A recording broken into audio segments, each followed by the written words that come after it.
They brought us the Panama Papers last year that told us all about the shell companies the rich use to hide their money, and now they have hit us with the Paradise Papers. Yeah, Will Fitzgibbon is one of the reporters that works with the International Consortium of Investigative Journalists. Please tell me, Will, that you do not have that entire title on your business card.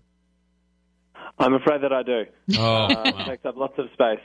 Well, that's, you obviously need the back then, too, for your number. Will, first of all, just give us a basic overview. What are the Paradise Papers? Why do people need to worry about them? The Paradise Papers are about 13.5 million documents. It's like emails, bank account details, all kinds of things that come from two companies that specialize in creating offshore companies and offshore bank accounts for rich people and for rich companies. So what we're looking at is the way in which very wealthy people, lots of politicians, and also some really big companies like Apple and Nike use this pretty secretive offshore system to move money around, sometimes hide money, very often reduce the amount of tax that they have to pay. And this is all legal, yes? I wouldn't say it's all legal. That's something for the courts and for the tax office to decide. What we have published so far is not illegal. Let's put it like that.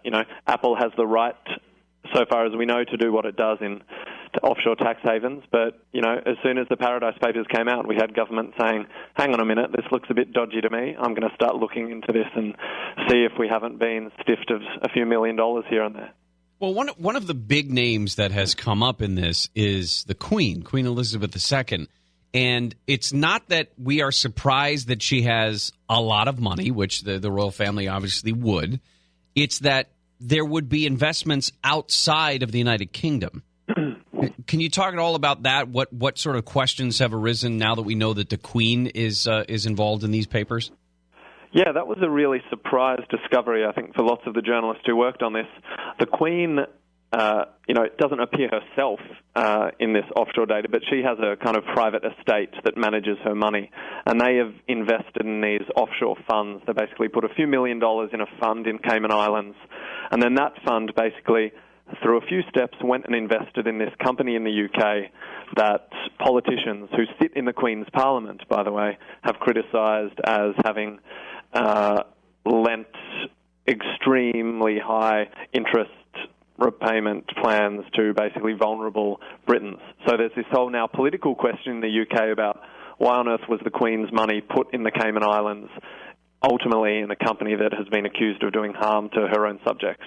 And it goes to show you just how secretive this whole offshore world is. No one knew about this investment before. Even the Queen said she didn't know about this particular investment. And so the question has to be asked, I think, what is all this secretive money and why are all these secretive transactions happening in a world that 93% of us really don't know anything about? What are some of the other big names that came out? Well, Wilbur Ross was a big one. He's obviously Trump's Commerce Secretary, a man in charge of putting America first. And what we see from these secretive documents, again, is that he actually held a stake in a shipping firm, and that shipping firm has made tens of millions of dollars in revenue from a Russian company, which, believe it or not, is at least partly owned by the son-in-law of Vladimir Putin. So once again, nothing on its face illegal, and Ross has said as much in his responses, but Democrats and other people are asking, why is it that this U.S. politician has interests in a company that's been making lots of money from another company that's pretty much very close to the Kremlin? Will, can you hang on for another segment? Sure. Absolutely. We'd love to talk with you. A couple more questions I have about these Paradise Papers. Will Fitzgibbon, reporter for the International Consortium of Investigative Journalists. We're talking about how the richest of the rich end up protecting their money from government, from taxes, et cetera, and it at least smells funny. It looks like there's one company that is involved in a lot of this. We'll talk about that when we come back with Will. Gary and Shannon will continue.